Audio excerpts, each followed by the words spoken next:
Bismillahirrahmanirrahim. Assalamualaikum warahmatullahi wabarakatuh. Alhamdulillahi rabbil alamin. Wassalatu wassalamu ala nabiyyina Muhammadin wa ala alihi wa ashabihi wa man tabi'ahum bi ihsanin ila yaumiddin. Amma ba'd. Para pemirsa Roja TV dan para pendengar Radio Roja yang dimuliakan oleh Allah Subhanahu wa taala. Alhamdulillah, kita bersyukur kepada Allah Subhanahu wa taala atas seluruh nikmat yang telah Allah berikan pada kita. Dan salawat serta salam semoga tetap tercurahkan untuk Nabi yang kita cintai, Nabi Muhammad sallallahu alaihi wasallam beserta keluarganya, para sahabatnya dan umatnya hingga akhir zaman. Kita berdoa kepada Allah Subhanahu wa taala, semoga Allah Subhanahu wa taala mengangkat segera wabah corona ini yang membuat takut banyak sekali manusia dan membuat takut kaum muslimin tentunya. Tetapi perlu diperhatikan oleh ikhwah sekalian bahwa tidak Allah Subhanahu wa taala menurunkan wabah, melainkan bagian daripada azab yang Allah Subhanahu wa taala timpakan kepada siapa yang Allah kehendaki, dan juga selain itu merupakan rahmat untuk orang-orang yang beriman. Oleh karena itu kita harus kembali kepada Allah Subhanahu wa taala. Dan tentunya Rasul kita sallallahu alaihi wasallam bersabda, "Firra minal majdzum, firaraka minal asad." Larilah kalian dari al-majdzum. Majdzum itu artinya penyakit semacam penyakit kusta, ya, wabah. Seperti engkau lari dari singa. Yang disyariatkan bagi kita untuk menghindari tempat-tempat yang diindikasikan tentunya tempat penularan wabah tersebut. Oleh karena itu bagi kaum muslimin atau siapapun ya yang tidak ada keperluan yang sangat mendesak untuk tetap tinggal di rumahnya, tentunya apa yang dilakukan di rumahnya, banyak aktivitas ya, bisa beribadah kepada Allah Subhanahu wa taala, baca Quran, bisa sholat duha ya di pagi hari ini. Kemudian seperti juga misalkan mendengar yakni kajian di Roja atau menyaksikan kajian-kajian di Roja, ini lebih manfaat dan bisa mendatangkan ilmu ya.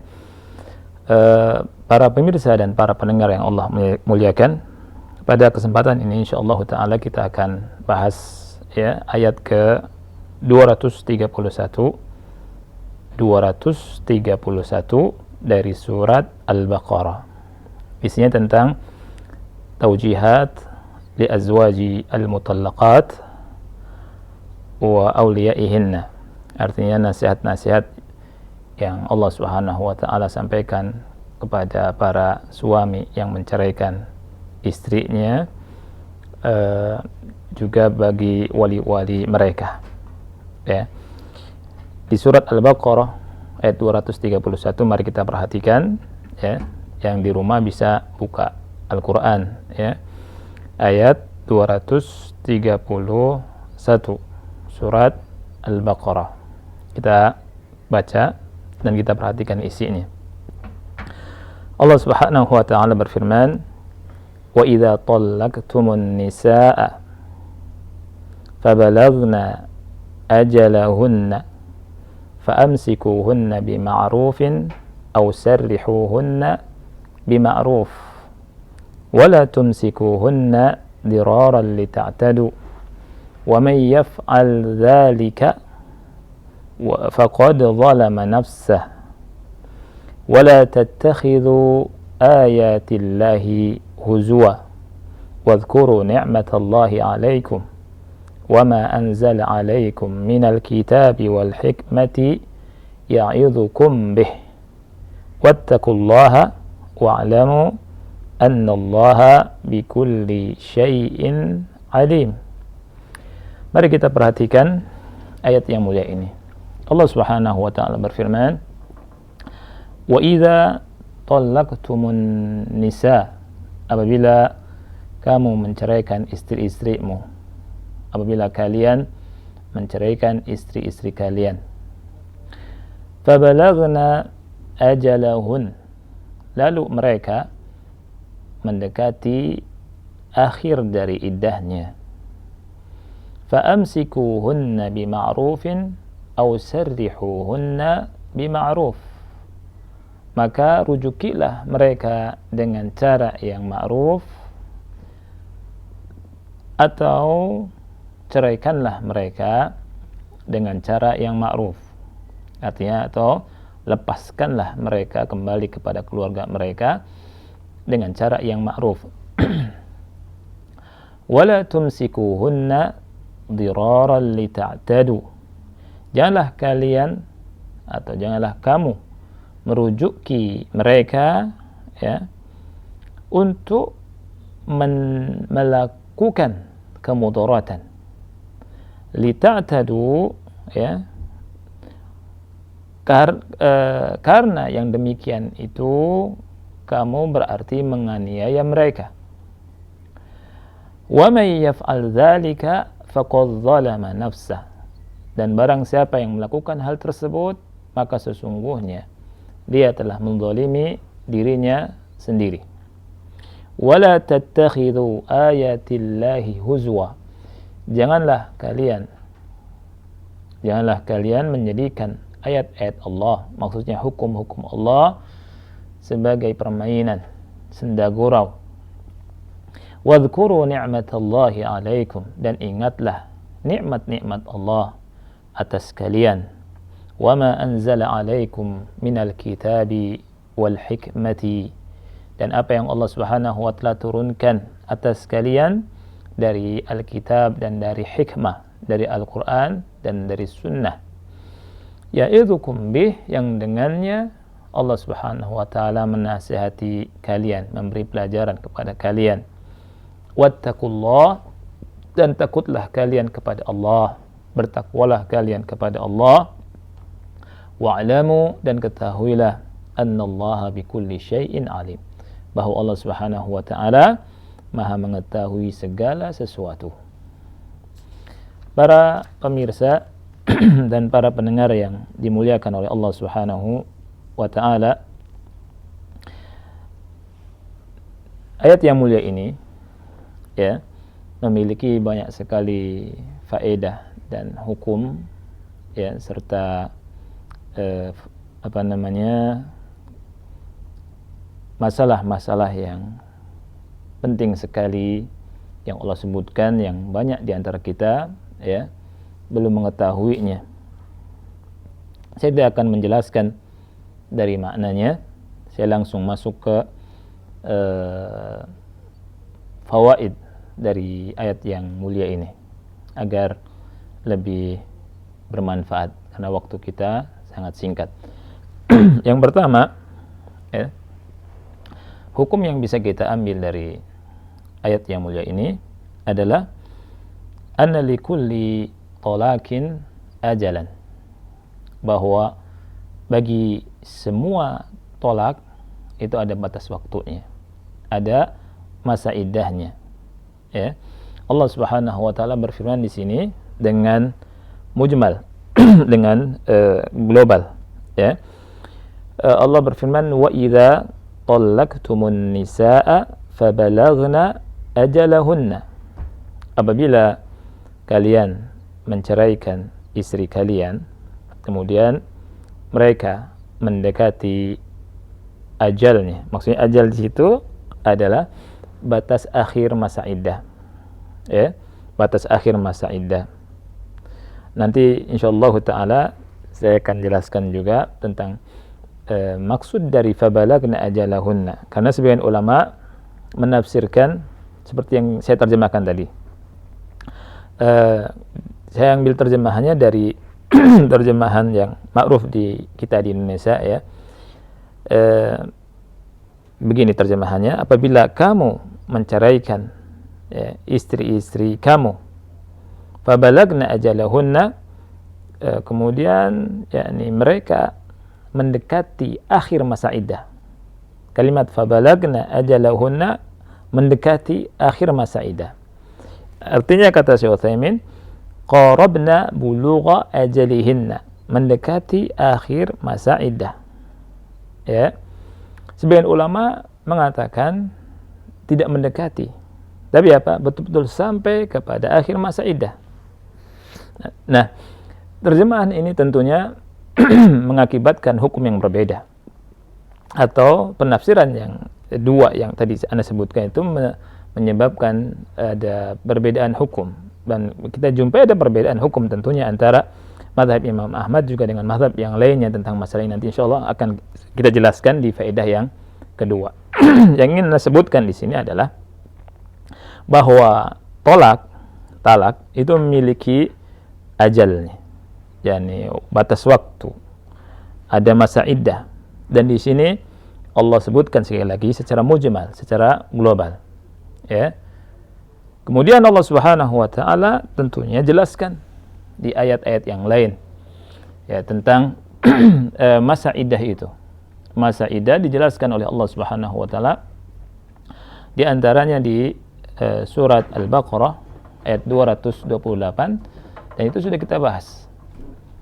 Allah Subhanahu wa taala berfirman, "Wal mutallaqatu yatarabbasna bi anfusihinna thalathata quru." Wanita-wanita yang ditalak, dicerai, mereka punya masa iddah itu 3 kali haid, 3 kali quru.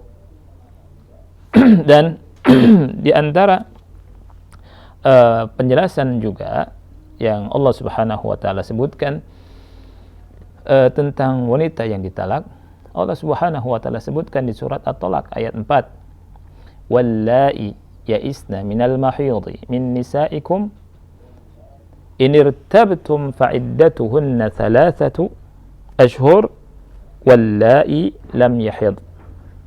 Wanita-wanita yang sudah tidak haid, wanita-wanita yang menopause, ya, dari istri kamu, dari istri kalian, ya, yang dicerai oleh suaminya, in irtabtum, apabila kalian ragu, fa'iddatuhunna thalathatu ashhur, maka iddah mereka itu 3 bulan. Begitu juga wanita yang tidak atau belum haid. Karena ada sebagian wanita yang mungkin tidak haid, ya, atau belum haid kemudian dinikahi. Wanita yang tidak haid atau wanita yang menopause, maka iddahnya 3 bulan ketika dicerai oleh suaminya. Berikutnya wanita yang hamil ketika dicerai sama suaminya, Allah Subhanahu wa taala sebutkan juga di surat At-Talaq ayat 4, "Wa ulatul ahmali ajaluhunna ay yad'na hamlahun." Dan wanita-wanita yang hamil, ya, ajal mereka, artinya iddah mereka itu sampai mereka melahirkan, Kemudian juga yang Allah sebutkan tentang masa iddah adalah ada wanita yang dicerai tapi belum digauli. Dan ini Allah Subhanahu wa taala sebutkan di surat Al-Ahzab ayat 49. Iddahnya adalah tidak ada masa iddahnya, ya. Allah Subhanahu wa taala berfirman, "Ya ayyuhalladzina amanu idza nakahtumul mu'minati tsumma talaqtumuhunna min qabli an tamassuhunna fama lakum 'alaihinna min 'iddatin ta'taddunaha."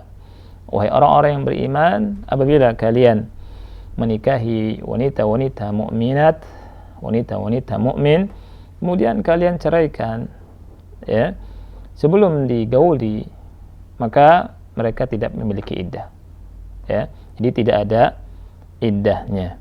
Nah, jadi inilah aturan iddah yang Allah Subhanahu wa taala sebutkan di dalam Al-Qur'an. Oleh karena itu, dulu saya pernah kasih tahu, ya, dan sudah kita jelaskan bahwa apa yang difatwakan oleh orang-orang awam, ya, atau kita dengar dari banyak sekali orang yang nggak ngerti masalah din ini, ketika ada wanita yang cerai langsung dikatakan 3 bulan, ya, tanpa melihat bagaimana jenis wanita itu.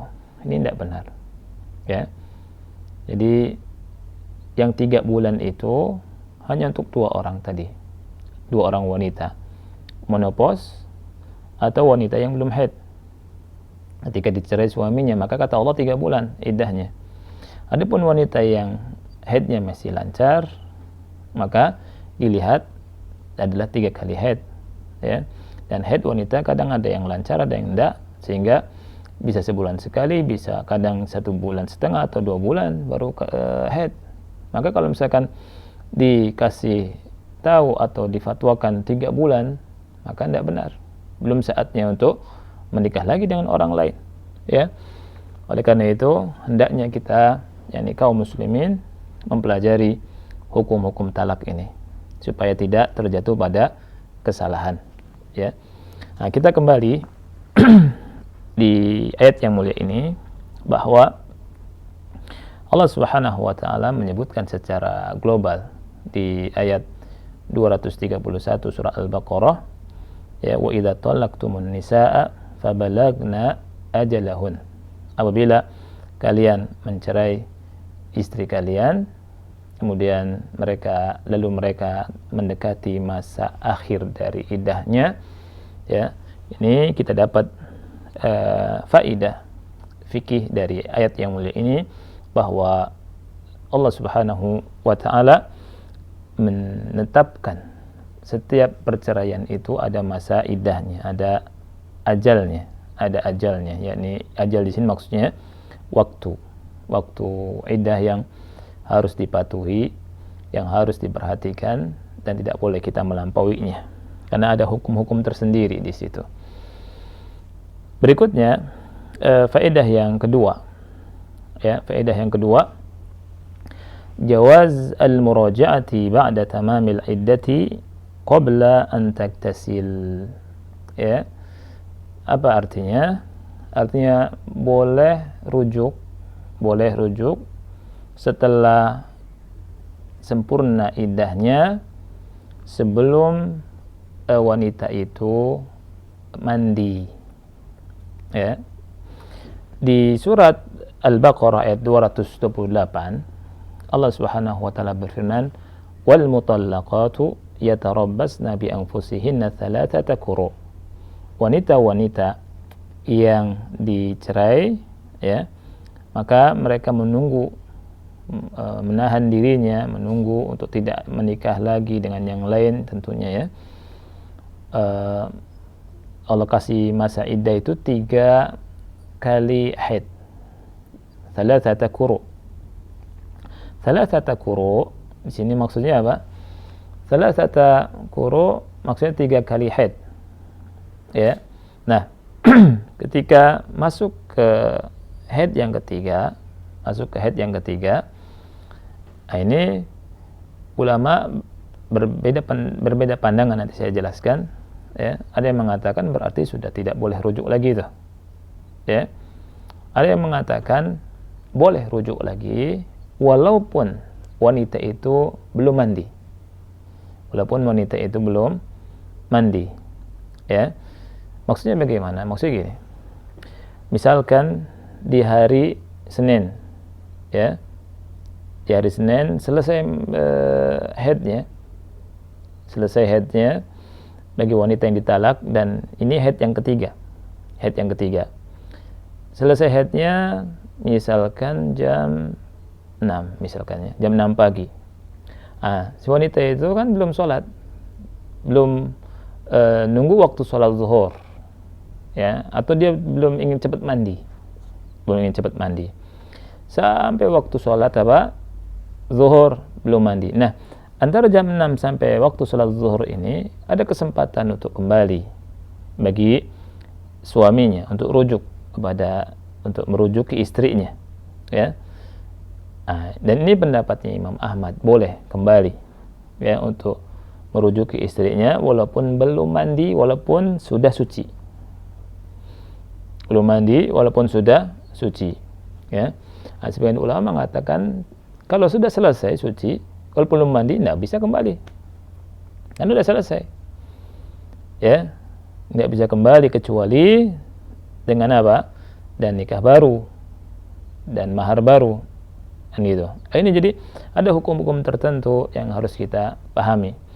Nah, pendapat yang tepat adalah, kata Syekh Utsaimin rahimahullah, jawazul muraja'ati ba'da tamamil iddah qabla an taktasil.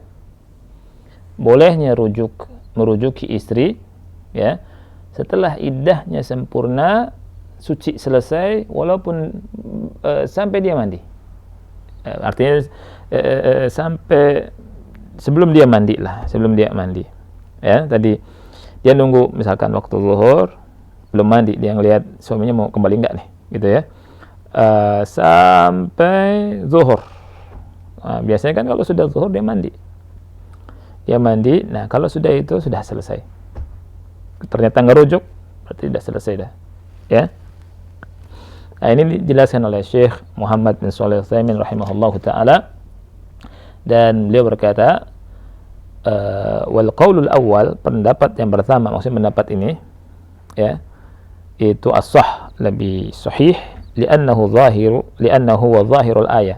Alasan beliau, ini zahir ayatnya seperti itu. Kata beliau di sini, wa huwal waridu anis sahabati radhiyallahu anhum. Dan ini yang ada keterangan dari sahabat Rasulullah sallallahu alaihi wasallam, semoga Allah meridai beliau. Semoga Allah Subhanahu wa taala meridai mereka. Dan beliau berkata, wa yakunu hadza min babit tawsi'ati 'ala az-zawj.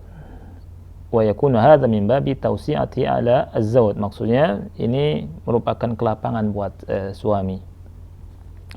Li'annahu qad yandam fayarji.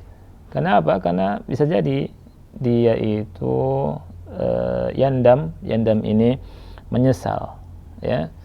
Menyesal semakin mendekati selesai, ya. Kemudian dia rujuk. Nah, karena dia menyesal misalkan, ya. Wa huwa nadhiru thubutil khiyar baina al-mutabayi'aini ma dama fil majlis. Ini seperti subut khiyar majlis, ya, antara dua orang melakukan transaksi jual beli selama masih ada di majelis, dan sampai khiyar majlis ini selesai masih ada kesempatan untuk mengembalikan dan untuk tawar menawar. Wa illa fal aqd qad tamma bil ijabi wal qabul, ya, mana akadnya sudah sempurna dengan ijab dan qabul, lakin lahummal khiyar ma dama fil majlis tawsi'atan alaihima.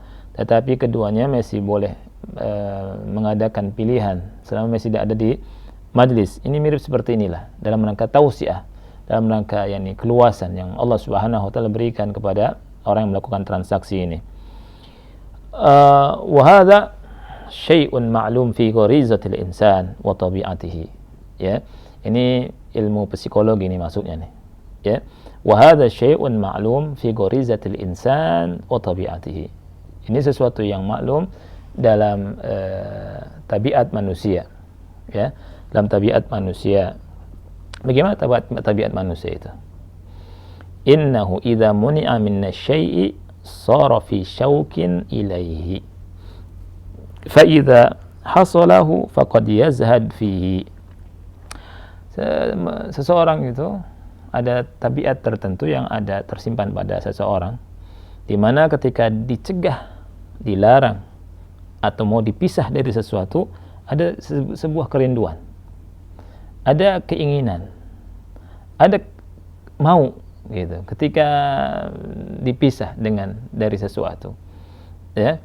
Artinya ketika mau pisah tuh nihaian selesai, si suami mau balik lagi, kan gitu. Fa idza hasalahu faqad yazhad fihi. Tetapi kalau sudah mendapatkannya, terkadang yakni orang itu zuhud, yazhad fihi, artinya dia kayak tidak suka, atau dia seperti tidak butuh, dan seterusnya.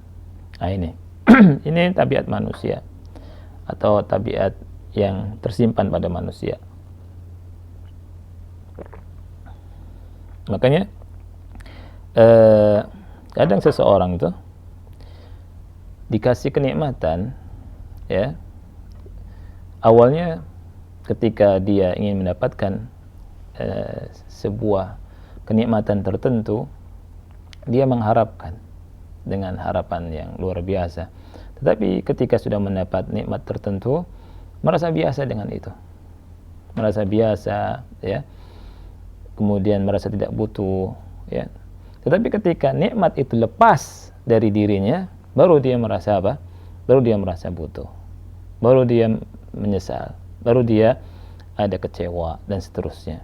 Ya, ini sifat manusia. Ini sifat manusia.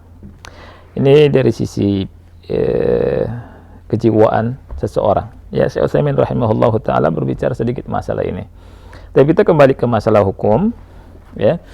Kembali ke masalah hukum di mana ayat yang mulia ini menjelaskan kepada kita tentang bolehnya merujuk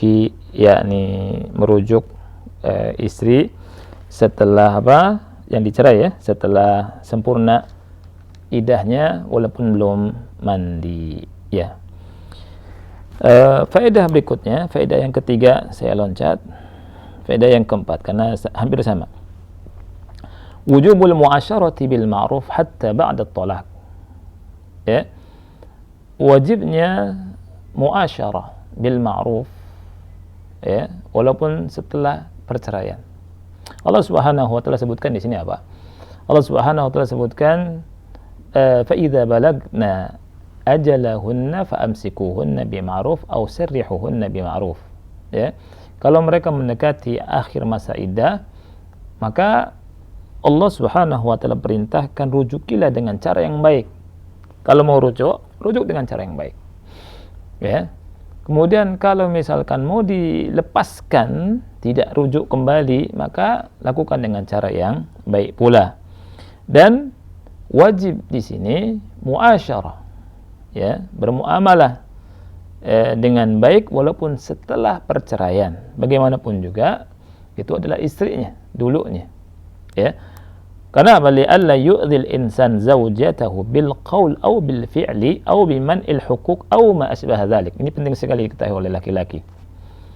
Supaya tidak menyakiti istri baik dengan perkataan atau dengan perbuatan atau mencegah hak mencegah hak, ya, menghalangi hak-haknya, ya, yang mana karena perceraian biasanya terjadi cekcok dan seterusnya, kan.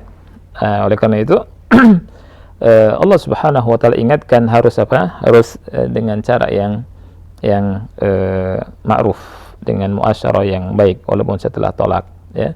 Terkadang nanti kadang ada seorang suami yang mengklaim bahwa apa yang telah diberikan kepada istri seperti perhiasan, dia minta kembali, ya, minta dikembalikan. Ini bukan sesuatu yang ma'ruf. Ya sudah, kalau sudah selesai, kan gitu.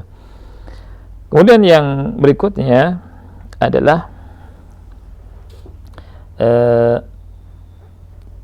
tahrim imsak al-mutallaqah lil idrari biha. Haram hukumnya merujuki wanita yang talak dengan niat untuk memudaratkannya. Ya. Dan perlu diketahui Allah melarang hal ini dan berdosa. Wala tumsikuhunna dirara lita'tadu. Dulu orang-orang kafir, ya, yaitu merujuk di zaman jahiliyah, merujuk untuk menyakiti perempuan itu, ya, rujuk, kemudian tidak digauli dengan cara yang baik, ya. Habis itu sampai masa ditalak lagi, sampai masa idah lagi dirujuk lagi, mau selesai idahnya dirujuk lagi, terus tanpa batas. Jadi tentunya membuat wanita menjadi tersiksa. Yang ke 7, kalau di sini ana loncat juga faedah yang ke-7, anna kulla man amala akhahu diraran fahuwa mu'tadin. Siapa saja orangnya yang bermuamalah, ya, dengan saudaranya dengan niat untuk memberinya kemudaratan, ya, artinya dengan niat untuk menyakitinya, dengan niat untuk, ya, ini berbuat kerugian, ya, mencari kemudaratan, maka berarti dia telah melakukan tindakan aniaya, ya, di mana hal ini hukumnya haram, tidak halal, ya, tidak halal bagi orang muslim melakukan itu. Barang siapa yang melakukan hal itu, Allah pasti akan balas, ya. Man darra darrallahu bih. barang siapa yang memudaratkan orang, Allah pasti balas. Ya. Al jaza'u min jinsi al amal. Ya. Dan Rasul kita SAW bersabda, la darara wa la dirar. La darara wa la dirar. Ya. Berikutnya, ya, faedah berikutnya, tahrimu zulmil insani nafsihi. Haramnya seseorang menzalimi dirinya sendiri. Haramnya seseorang menzalimi dirinya sendiri. Di sini Allah Subhanahu wa taala berfirman, "Wa may yaf'al dzalika faqad dzalama nafsah." Barang siapa yang melakukan hal itu, maka sesungguhnya dia telah menzalimi dirinya sendiri. Ya. Menzalimi diri sendiri itu dengan cara bagaimana? Menzalimi diri sendiri itu dengan cara berbuat maksiat. Dengan melakukan maksiat, maka dia menzalimi diri sendiri. Ya, Syekh Utsaimin berkata di sini, enggak boleh bagi seseorang berkata, "Anna hur af'alu ma asya." Enggak boleh. Enggak boleh bagi siapapun di antara kita berkata, "Saya bebas, saya boleh melakukan apa saja." Bebas, hur, ya. Dan saya bisa sabar kalau diazab sama Allah misalkan begitu, wal iyadzu billah. Ya. Ini salah. Ini salah. Allah katakan, "Wa may yaf'al dzalika faqad dzalama nafsah." Jadi enggak boleh kita menzalimi diri sendiri. Karena apa? Rasul sallallahu dalam hadis, "Wa inna li nafsika 'alaika haqqan, wa li nafsika 'alaika haqqan." Dirimu itu punya hak. Dirimu punya hak, ya. Dan ini perkataan Salman Al-Farisi yang dibenarkan oleh Rasulullah sallallahu alaihi wa ala alihi wasallam, ya. Jadi mendolimi diri sendiri tidak boleh, ya. Kemudian juga faedah berikutnya, anna man zalama ghairahu bi udwanihi alaihi faqad zalama nafsahu fil haqiqah. Dan sesungguhnya orang yang mendolimi orang lain, pada hakikatnya dia mendolimi diri sendiri. Kenapa? Li'anna al-mazlum idza lam yatakhallas adh-dhalim min madlamatihi fid dunya fasawfa yu'khadh min hasanatihi lil mazlum fil akhirah. Karena orang yang dizalimi, apabila si orang yang mendolimi orang yang dizalimi itu tidak minta maaf atau melepaskan diri dari kezalimannya di dunia, maka amal kebaikan dari yang ia miliki akan diambil oleh Allah Subhanahu wa taala, kemudian diberikan kepada orang yang dizalimi tadi. Pada hakikatnya orang yang mendolimi orang itu mendolimi diri sendiri, ya.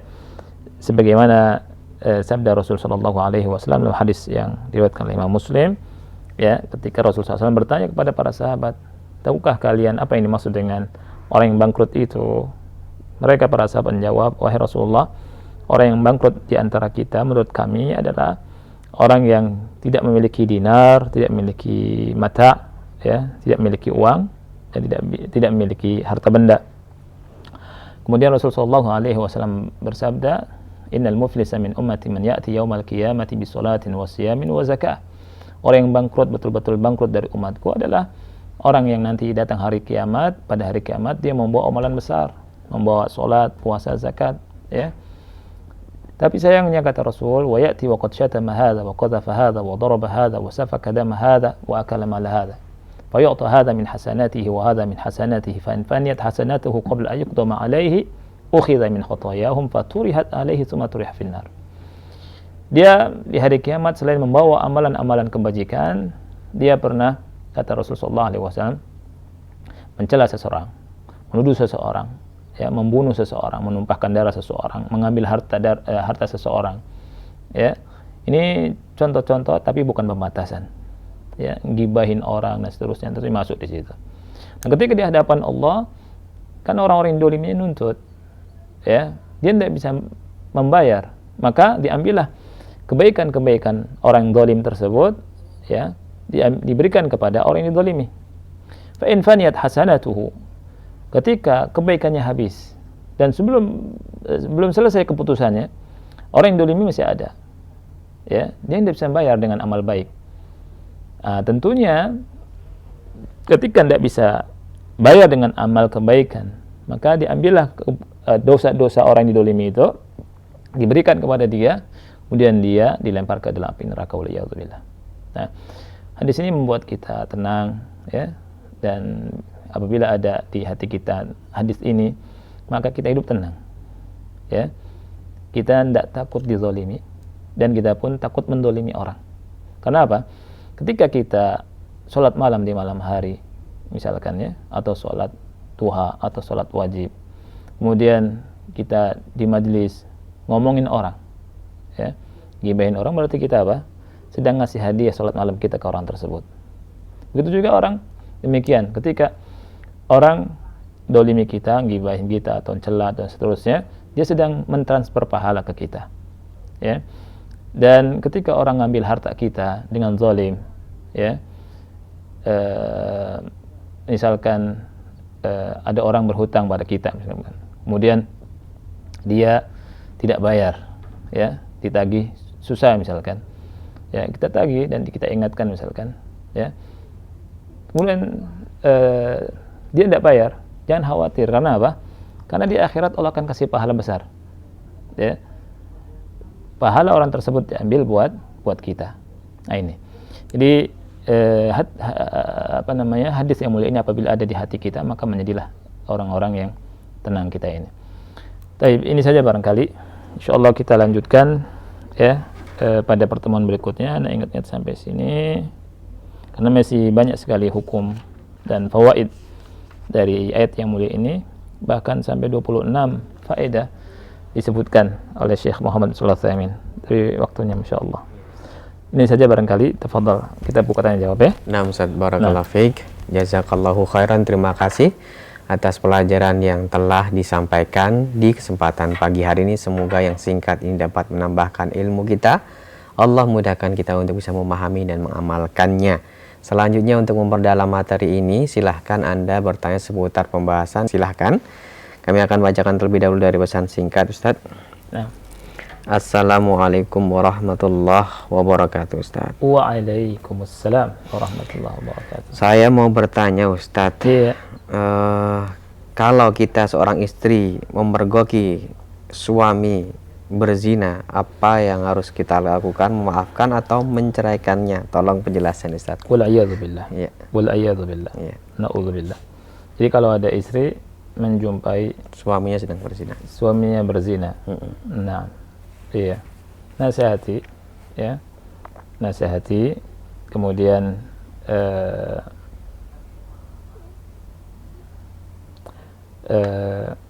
ini perbuatan yang sangat keji sekali, ya. Allah Subhanahu wa taala berfirman, "Wala taqrabuz zina." Jangan dekati perbuatan apa? Zina. Zina. Ya. Kalau misalkan mau minta cerai, cerai saja. Iya. Ya. Karena perbuatan zina ini perbuatan yang sangat mengerikan dan, ya, bisa menghilangkan keberkahan, ya, keberkahan rumah tangga. Dan sebagian ulama mengatakan ini dosa ya, sangat ngeri sekali, ya. Ya, ngeri sekali. Nasihati, kemudian kalau misalkan masalahnya kemudian ditutup, ya. Tapi kalau nggak kuat, ya nggak apa-apa, minta cerai dari suaminya, ya. Karena ini perbuatan yang sangat keji. Nah, wallahu a'lam. Nah, Ustaz, terima kasih atas jawabannya. Berikut kami akan berikan kesempatan bagi Anda yang memiliki pertanyaan seputar pembahasan ini saja. Silahkan. Halo, Assalamualaikum. Waalaikumsalam warahmatullahi wabarakatuh. Dengan siapa ini, di mana, Ibu? Dengan Umu Umar di Tulungagung. Silahkan. Begini, Ustaz. Iya. Assalamualaikum, Ustaz. Waalaikumsalam warahmatullahi.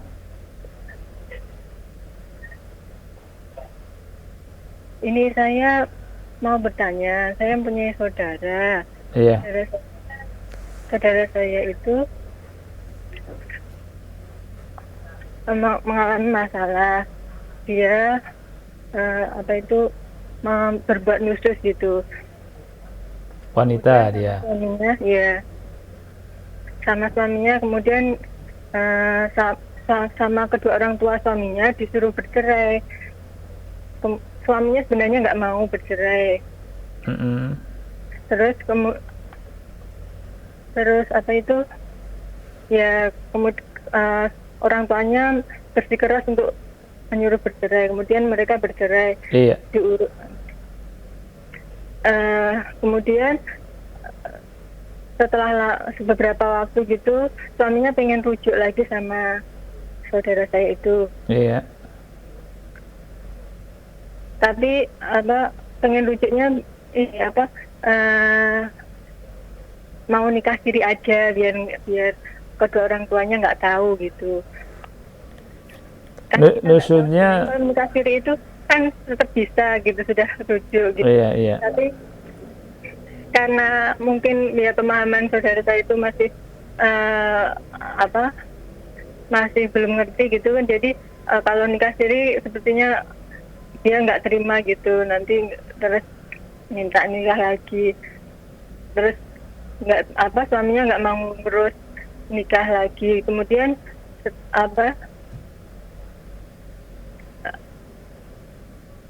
Bu? Kemudian dia ini masih seperti itu, berlangsung berapa lama lagi, surat dari pengadilan itu sudah keluar, kemudian ditarik lagi sama suaminya, nggak diurus gitu, terus dikira sama pengadilan nggak jadi nikah, nggak jadi cerai, terus ngurus lagi perceraiannya itu lagi, bilang sama adik saya itu, nih suratnya saya urus lagi gitu, terus iya, terus kemudian diurus lagi, surat perceraiannya sudah keluar, kemudian dia ini seperti gitu lagi, dia sebenarnya nggak pengen cerai gitu sama adik saya itu. Yang ditanyakan? Yang ditanyakan apa, Bu? Mohon maaf, langsung fokus aja, Ibu nggak usah cerita terlalu panjang lebar. Iya. Posisi seperti itu bagaimana ya Ustadz? Adik saya itu dia itu dan mau kembali itu karena takut sama kedua orang tua suaminya gitu kan. Apakah dia itu masih suami? Masih suami? Baik. Terima kasih, Bu. Sudah diurus 2 kali ya. Ya, terima kasih, Bu. Sudah, Ibu? Ya.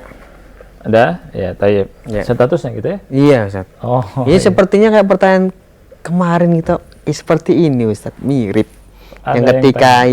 Ketika surat itu sudah muncul, akan tetapi perempuannya sudah dinikahi lagi oleh suaminya tersebut. Bagaimana hukumnya seperti itu, kalau Iya. Jadi begini, tentunya dalam pernikahan ya ada adab-adab, kemudian ada hukum-hukum, ya kan? Iya.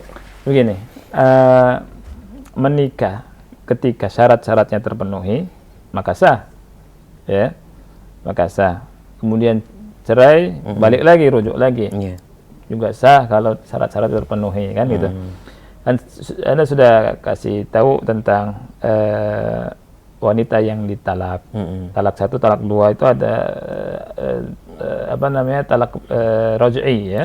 Selama masih masa iddah dia bisa langsung rujuk. Selama masih iddah bisa langsung rujuk. Tapi kalau talak 1, talak 2 keluar atau lepas dari masa iddah, mau rujuknya bagaimana? Rujuknya itu dengan nikah baru dan mahar baru. Nikah baru, mahar baru, lakukan akad lagi, dan mahar baru. Baik. Kalau suami tadi rujuk kembali, rujuknya sah, ya, rujuknya sah. Tapi hanya saja mungkin karena suami terlalu cinta sama istrinya. Memang susah kalau sudah cinta sih, ya. Betul.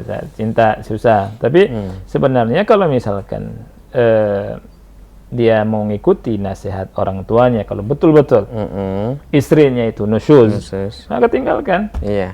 Lebih selamatnya kembali ke nasihat orang tuanya. Kemudian kan wanita banyak. Betul sekali. Ya, wanita bukan satu, kan?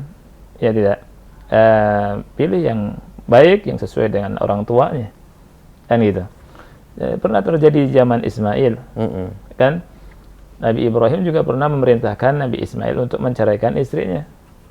Nabi Ismail itu mengikuti keinginan dari bapaknya, dari Ibrahim, karena istrinya itu berbuat keburukan tentunya. Ketika ditanya gimana tentang Ismail, dijelek-jelekan sama istrinya. Padahal Nabi Ismail keluar untuk cari nafkah, kan gitu. Dijelek-jelekan. Kemudian ngeluh tentang keadaan rumah tangganya di depan yang dia itu nggak tahu kalau itu adalah bapaknya Nabi Ibrahim. Mengeluh tentang keadaan Ismail, kan gitu. Kemudian Nabi Ibrahim berpesan, kalau suami kamu datang, sampaikan salam dariku, dan suruh ganti itu pintunya. Ya. Kemudian Nabi Ismail datang, kemudian istrinya ngasih tahu ada kakek-kakek, ya, terus berpesan seperti ini. Kemudian Nabi Ismail alaihissalam berkata, itulah bapakku, dan yang dimaksudkan pintu adalah kamu, dan maksudnya adalah saya diceritakan untuk menceraikan kamu. Maka diceraikan sama Nabi Ismail dan menikah dengan wanita yang baik setelah itu. Wanita yang baik, ya kan? Barang siapa yang meninggalkan sesuatu karena Allah Subhanahu wa taala, maka Allah akan gantikan dengan sesuatu yang lebih baik darinya. Kan gitu. Jadi tetapi kalau masalah hukumnya sah. Ya. Adapun masalah surat menyurat dan seterusnya, itu urusannya kembali kepada untuk kemaslahatan. Kemaslahatan nanti kalau misalnya punya anak, bagaimana kan gitu, kalau ada surat-surat atau nanti urusan waris dan seterusnya. Tapi kalau misalkan sama-sama mengerti agama, sama-sama mengerti, insya Allah mudah. Insya Allah mudah, tidak ada susahnya, ya. Wallahu a'lam bishawab. Satu lagi. Yang terakhir, Ustaz. Iya. Assalamualaikum warahmatullahi wabarakatuh. Waalaikumsalam. Bagaimana kaidah talak 3 sekaligus? Berlaku atau tidak? Karena banyak di masyarakat ini seperti itu, Ustaz. Aku talak kamu langsung 3. Langsung Iya, ini ada ikhtilaf antara ulama, ya. Ada ikhtilaf antara ulama tentang talak 3 sekaligus. Ya, ada yang mengatakan jatuh 3, ada yang mengatakan jatuh 1.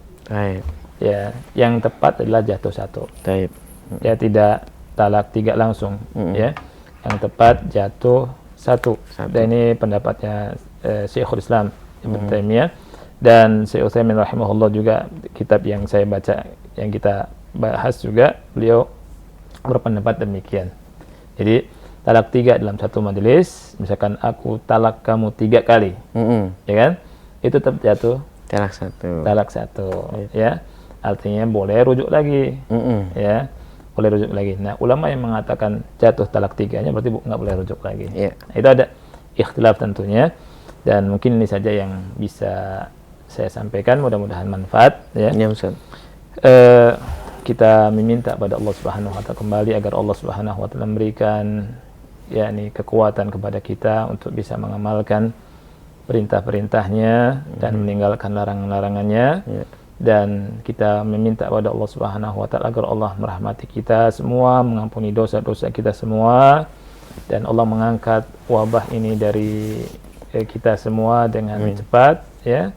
Dan mudah-mudahan Allah berikan kesehatan, ya, kepada kita semua, kepada kaum muslimin, ya, kepada pemirsa dan kepada pendengar, ya. Mudah-mudahan Allah berikan rizki yang halal thayyiban, kemudian diberikan panjang umur dalam ketaatan.